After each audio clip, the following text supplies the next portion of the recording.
Hello, we are in the pharmaceutical drug analysis. This is, I think, the video 5. We are in the page 8. We are studying now with my pets because he loves actually the books and don't want to go away from the books. These pets also love the book. Okay, now we are in the part error 1.322 errors, the famous ages. Okay, Juji, please go away. I want to read the books. Okay, Juji, come here, please. I want to read the books. The famous ages. To err is human, to forgive divine. To err is human, to forgive divine or divine literally means that it is natural for people to make a mistake. However, errors is analytical chemistry, or more precisely is in pharmaceutical drug analysis, are normally of three types, namely determinate errors, instrumental errors, and personal errors.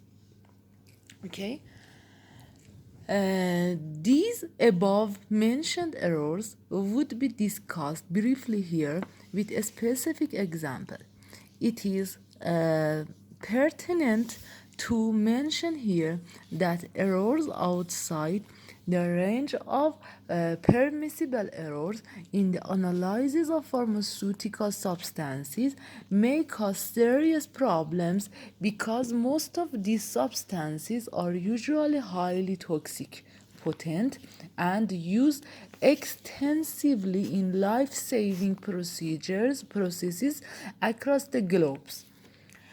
First part, determinate errors.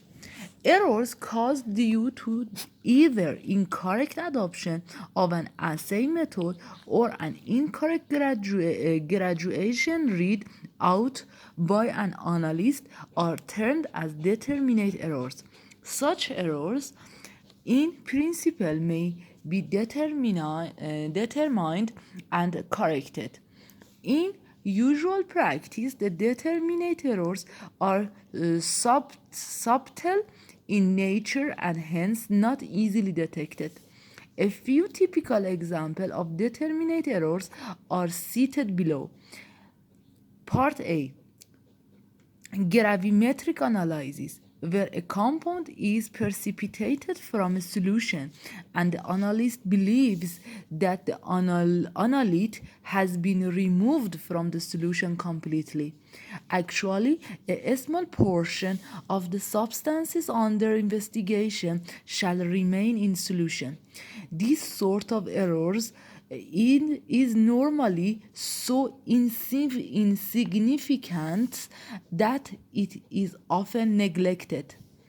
Part B, incomplete chemical reaction, where a chemical reaction fails to attain the chemical equilibrium, thus virtually invalidating most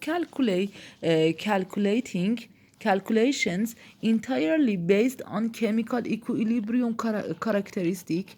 It may be eliminated by carrying out a detailed study of the reaction kinetics. Part C, color change at endpoint, where a color change is employed for an endpoint signal in a volumetric analysis. It may require an excess quantity of reagent to affect the color change, which ultimately shows completion of the chemical reaction between reagent and analyte. Hence, it is absolutely necessary to determine this excess amount of added reagent, otherwise the analytical results may give a positive error. Therefore, in all such analytical procedures, a blank titration is performed simultaneously to determine how much reagent is required to affect the color change when no analyte is present. Okay, I take a video for instrumental errors in the next video.